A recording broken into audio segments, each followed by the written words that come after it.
Vamos lá, galera. Bora estudar para revisão da N2, em Direito Processual Civil 4, beleza? São temas, né, que vão cair na avaliação de vocês. Obviamente que aqui não tem nenhuma questão de prova, mas é o conteúdo, né? Conteúdo que a gente precisa dar uma lida, dar uma estudada, dar uma lembrada da forma como a gente conversou em sala de aula. Aqui a gente vai só trazer um pouco mais para dentro do que pode cair na prova de vocês. Então, os temas que vocês precisam estudar é a ação monitória, as ações de família, regime de bens, testamento, juizados especiais e falar um pouco de tutela. A ação monitória, eu coloco um destaque em itens como prova escrita sem eficácia executiva, permite uma ação monitória. Mensagem serve como prova escrita. Então, como é que é essa situação da ação monitória? Nós demos o exemplo em sala de aula de cheque, que eu estou me lembrando disso. E aí, quando nós tratamos do cheque, eu falei que o cheque tem um prazo, né? Um prazo de 6 meses para ele ter validade, que ele é um título executivo. Mas ele é um documento que é um compromisso, né?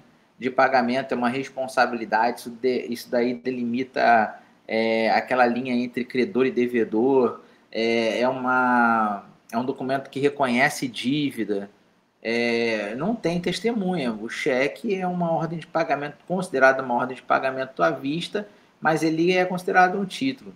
Mas quando ele passa de 6 meses, ele perde a sua eficácia com relação ao título executivo, ordem de pagamento à vista. E para eu poder resgatar essa validade desse documento, eu ajuizo uma ação monitória. E aí o cheque passa a ser uma prova escrita. Ela não tem eficácia executiva, porque ela perdeu o seu prazo de 6 meses, mas ela é uma prova, esse documento é uma prova escrita. Então, por essa razão, eu posso fazer uma ação monitória resgatando esse prazo de validade desse documento e apresentar em juízo como uma cobrança através de uma ação monitória.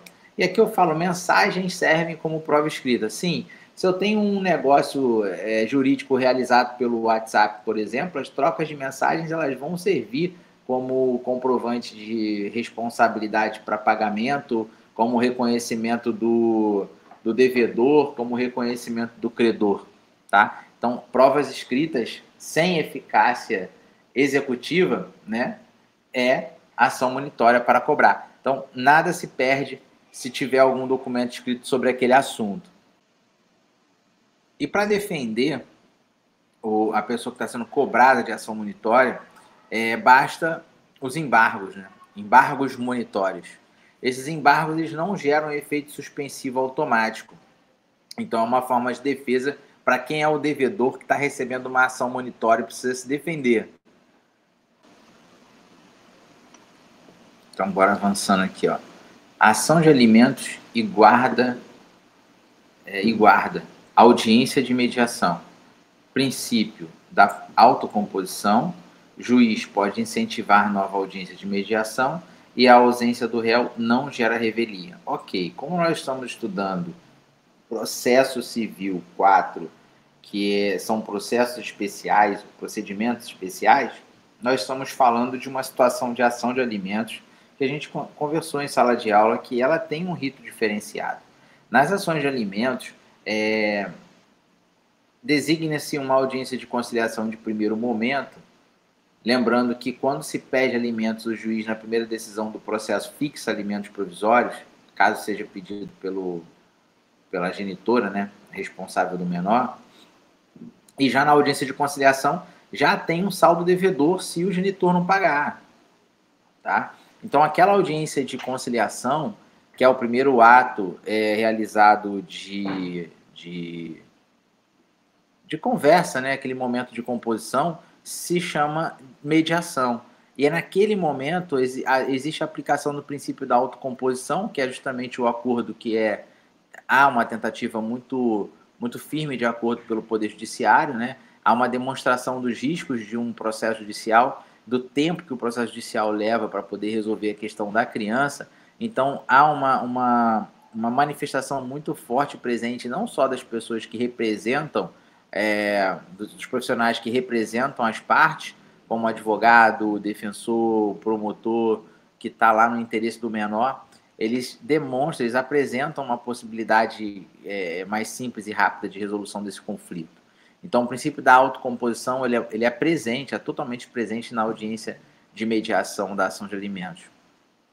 Nesse caso, se não houver alguma proposta clara, mas há uma vontade entre as partes de negociar o saldo, né, de alimentos, ou até o saldo devedor dos alimentos provisórios que persistiram até aquele momento da audiência, o juiz pode incentivar a nova audiência de mediação.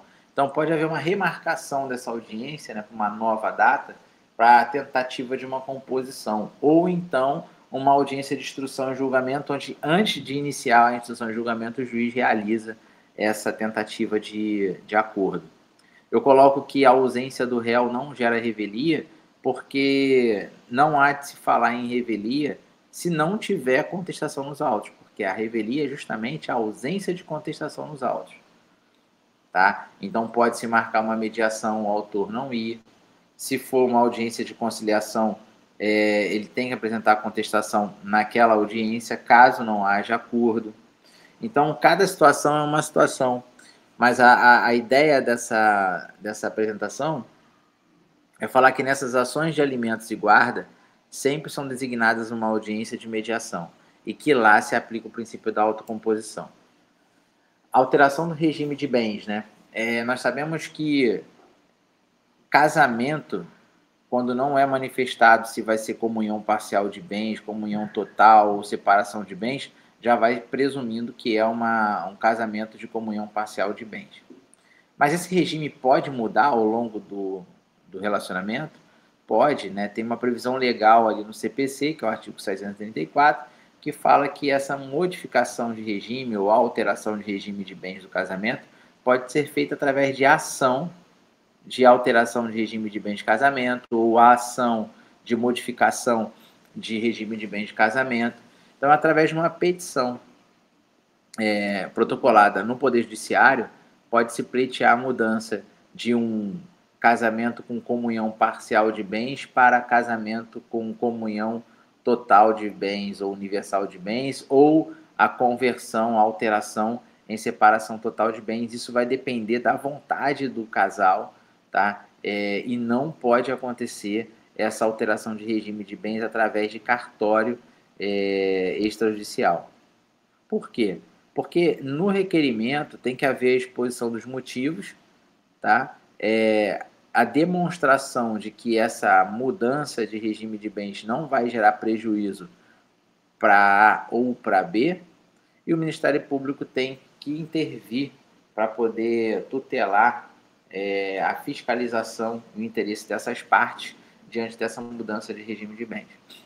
Tá? Por que isso? Porque pode acontecer de repente um homem tem um certo patrimônio, durante o relacionamento entende que a mulher tem interesse no patrimônio dele, e aí quer fazer a mudança, a alteração do regime de bens de comunhão parcial para separação total, ou de comunhão total para separação total. Então, se existir algum risco para essa mulher, nesse exemplo do caso hipotético que eu estou dando aqui, o Ministério Público intervém e demonstra para o juízo esse risco.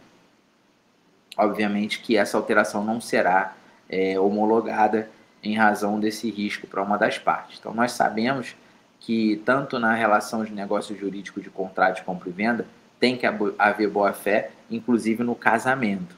Tá? Eu falo compra e venda porque é negócio jurídico entre partes. E eu comparei com casamento porque também é um negócio jurídico entre partes. Há interesse comum naquele objetivo. Tá? Há um interesse comum no relacionamento de casamento. Há um interesse comum no relacionamento entre partes de negócio jurídico.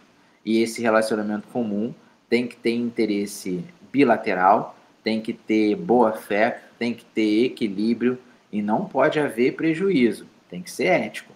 Tá? Se houver uma alteração de regime de bens de casamento para prejudicar uma das partes, não há eticidade, não há bilateralidade, não há boa-fé. Então, por essa razão, é possível que o juízo não acolha o pedido de alteração de regime de bens. Mas caso junte documentação, informando que não vai causar prejuízo e testemunha, o Ministério Público vai opinar favoravelmente, aí sim tem a homologação da alteração do regime de bens.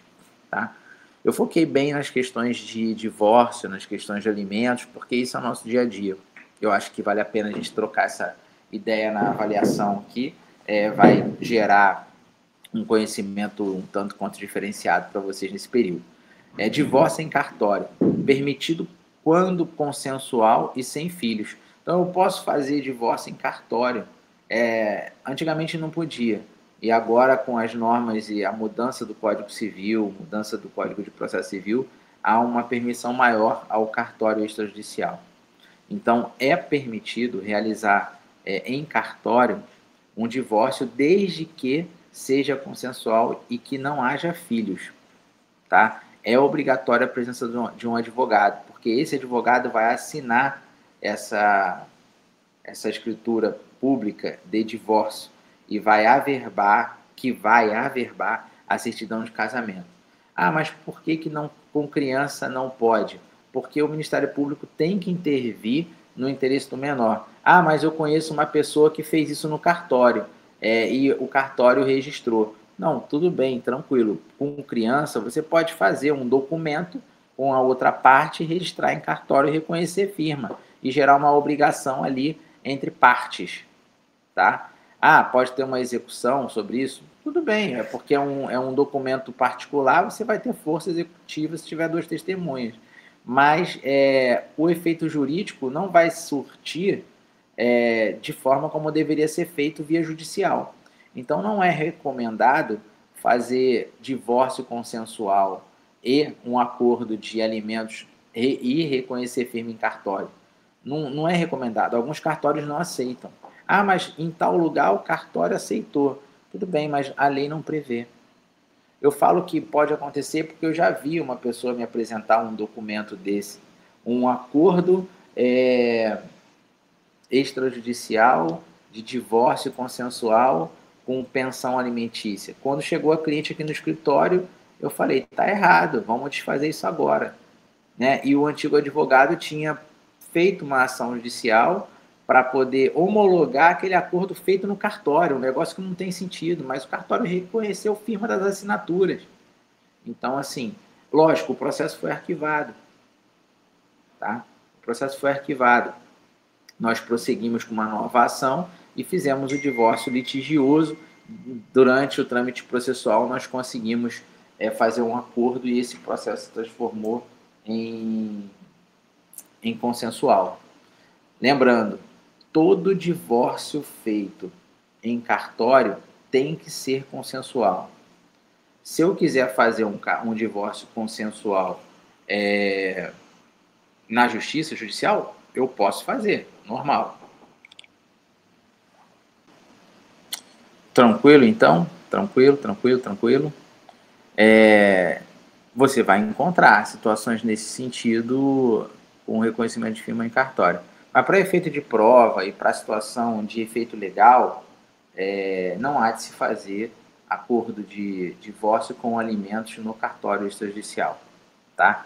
Então fiquem cientes disso aí, bora meter marcha aqui.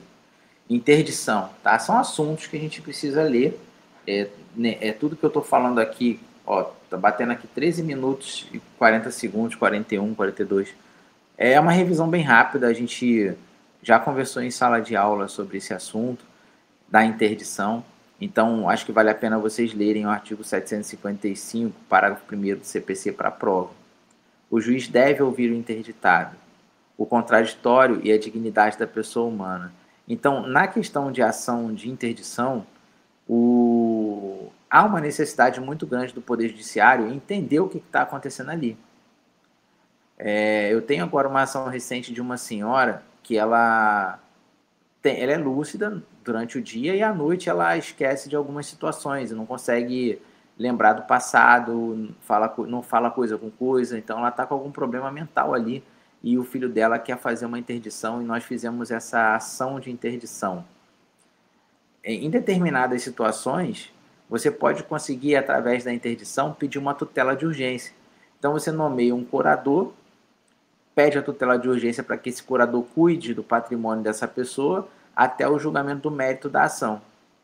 Então, há uma necessidade muito grande do juiz entender a dinâmica do que está acontecendo para poder proferir decisões no processo. porque também há uma possibilidade de alguém mover uma ação de interdição para assumir responsabilidade sobre patrimônio e dilapidar patrimônio. Mas o judiciário tem que cercar os lados e ver se realmente tem bens registrados em nome do interditado. Mas a necessidade de contato ela é real, ela é latente e ainda mais uma perícia, né? No caso dessa minha cliente, eu vejo que o juiz vai ter dúvida, vai ter contato com a parte, o juiz deve ouvir o interditado, vai ter contato com a parte vai falar normalmente, como eu estou conversando com vocês aqui, normal, como vocês estão assistindo esse vídeo aí, normal. Mas, se o horário da audiência for de manhã ou de tarde, tranquilo, mas à noite a cabeça dessa pessoa começa a entrar numa paranoia e, sei lá, esquece tudo, fica apática, não se comunica bem, enfim. Pode haver esse tipo de doença. Então, o que vai comprovar efetivamente o direito dessa família interditar essa pessoa é... Interrompi aqui esse vídeo, eu estou parando ele, acho que eu parei umas 4 ou 5 vezes. Eu estou gravando, o telefone toca, a gente bate. Mas deixa eu voltar ao raciocínio aqui. É necessária a conversa entre o juiz e o interditado, tá? Lógico, cada doença tem o seu histórico. E caso essa pessoa, no exemplo que eu estava dando aqui, não demonstre, naquele momento da audiência de primeiro contato com o interditado, não demonstre situações de doença mental, e mesmo assim eu, como advogado, insista nessa questão, eu vou pedir a perícia para comprovar. E aí o juiz vai designar uma perícia. Eu posso pedir, na petição inicial da ação de interdição, uma tutela, tá? Uma tutela provisória. Essa tutela provisória ela pode ser deferida, como pode ser indeferida. Indeferiu tutela provisória, não se preocupem, porque nesse caso de ação de interdição, é porque realmente o judiciário entendeu que não havia elementos necessários para que um curador adentrasse a atividade que essa pessoa interditada pratica para poder realizar os atos em nome deste. Tá? Então, não há de se preocupar. A preocupação é mesmo quando você tem uma produção de prova pericial e essa produção de prova pericial nega a condição dela de ser interditada, mesmo você tendo um documento comprovando. Aí sim é preocupante porque a possibilidade de ter uma sentença negativa ela é alta. E aí você vai ter que fazer um recurso de apelação nesse sentido. Tá? Então, o que temos que entender da ação de interdição? Há uma necessidade do judiciário ouvir o interditando, tá? A pessoa que quer ser interditada, e ouvir também as outras partes envolvidas no processo. Nessa ação de interdição, ela tem o previsto direito contraditório, como todas as outras ações têm. Tá? Estou enrolando a língua aqui, falando rápido. Então, na ação de interdição, há necessidade do juiz ouvir o interditando e há a presença do princípio do contraditório.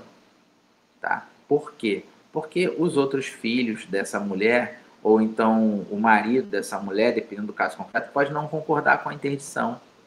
Até a própria mulher pode falar, não concordo com essa interdição porque eu sou lúcida. Eu posso praticar todos os atos da vida civil. É o contraditório. O princípio da dignidade da pessoa humana também é aplicado nesse tipo de processo. Por quê? Porque nós vamos tirar a capacidade jurídica de uma pessoa para passar para outra pessoa realizar todos os atos da vida civil. Então, essa pessoa que se tornar interditada, ela não vai mais ter capacidade para realizar os atos da vida civil. E essa capacidade é transferida para um curador. Leiam, por favor, o artigo 755, parágrafo 1º. Documento de última vontade. O que nós pensamos de documento de última vontade? Pode ser um testamento? Pode. Pode ser um codicilo? Pode. Pode ser uma doação? Pode. Beleza? Tá. O que é codicilo, que é aí focando para a nossa prova? E o que é um testamento? Testamento é aquele algo de maior valor. Eu quero fazer um testamento para os meus 2 filhos. Eu falo que o meu filho vai ficar com a casa de Porto Velho e a minha filha vai ficar com a casa do Rio de Janeiro. Essa é a minha vontade. Então, antes de falecer. Então, o documento de última vontade é um testamento. Falei das casas, tá? São imóveis que têm valor. O que é o codicilo? Leiam o artigo 1881. São coisas de pequeno valor. Eu quero deixar para o meu filho as minhas camisas de time de futebol e quero deixar para minha filha aquele sofá que está na minha casa que ela gosta de chegar lá e ficar deitada. São coisas de pequeno valor. Tá? Então, a diferença entre codicilo e testamento é que codicilo eu faço a previsão de coisas que não têm tanto valor e são coisas móveis. E o testamento são bens de alto valor. Para que isso fique mais claro, que é um assunto que vai cair na sua prova, olhem o artigo 1881 do Código Civil. Juizados especiais. Nós temos 3 tipos de juizados especiais que nós precisamos estudar para essa prova. Primeiro, juizado especial da Fazenda Pública. Segundo, juizado especial civil. E terceiro, juizado especial federal. Todos têm suas características, mas o que é importante saber é o valor da causa. Para juizado da Fazenda e juizado federal, o valor da causa vai até 60 salários mínimos. Para o juizado especial civil, o valor da causa vai até 40 salários mínimos. Tá? Essa é a visão que vocês têm que ter. A norma legal, gravem essas leis, que é a Lei 12.153 de 2009, é a Juizado Especial da Fazenda. A Lei 10.259 de 2001 é a Juizado Especial Federal. E a Lei 9.099 de 95 é a Juizado Especial. Se nós formos falar de especial civil, se nós formos falar de evolução histórica de juizados especiais, a primeira lei que veio foi a Juizado Especial Civil com um teto de 40 salários mínimos. Tá? Essa lei ela foi criada justamente para desafogar o Poder Judiciário, diminuir os volumes de causas de pequeno valor e de baixa complexidade do Tribunal de Justiça dos Estados. Então, o legislador decidiu normatizar isso. Como esse juizado especial civil foi dando certo e dá certo até hoje, o legislador viu a necessidade de fazer isso em outras áreas, como, por exemplo, causas contra a Fazenda Pública e causas contra entes federais. As causas contra a Fazenda Pública, elas tratam de situações de servidor público que tem salário que não sai na data prevista, servidor público que discute biênio, triênio ou quinquênio, algum tipo de assédio moral que aconteça dentro do órgão público que ele trabalha, ele vai fazer ação no juizado da Fazenda Pública, porque o polo passivo é a administração pública. A mesma coisa com o juizado federal. Por exemplo, Caixa Econômica.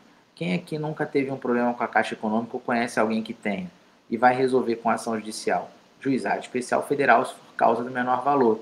Tá? Aposentadoria, benefício previdenciário, qualquer tipo de benefício previdenciário que seja até 60 salários mínimos, sabendo que o polo passivo é ente federal, é juizado especial civil. Numa evolução histórica, primeiro nasce o juizado especial civil, com causas até 40 salários mínimos, depois nasce o juizado especial federal, com causas de até 60 salários mínimos, e depois nasce o juizado especial da Fazenda, com causas até 60 salários mínimos. 2009. Fechou? Tutela provisória. A gente comentou sobre tutela provisória ainda há pouco, quando nós falamos da interdição. Tutela é analisada em decisões interlocutórias e podem ser aplicadas temporariamente. Em situações de menor idade, pode aplicar a tutela provisória até que este complete 18 anos. Tá? É que eu falo de situações de menor de idade que precisa demandar judicialmente, mas que existe uma pessoa que o representa. Então, essa pessoa vai representar esse menor de idade por um tempo determinado até que ele complete 18 anos. E essa representatividade ela pode ser conseguida através de uma tutela provisória. A demonstração da necessidade dessa pessoa de menor de 18 anos ser representada judicialmente até o trânsito em julgado da ação. Beleza? Ação monitória, voltando aqui. A ação monitória é um processo judicial mais rápido e simplificado que cobra dívida com base em uma prova escrita.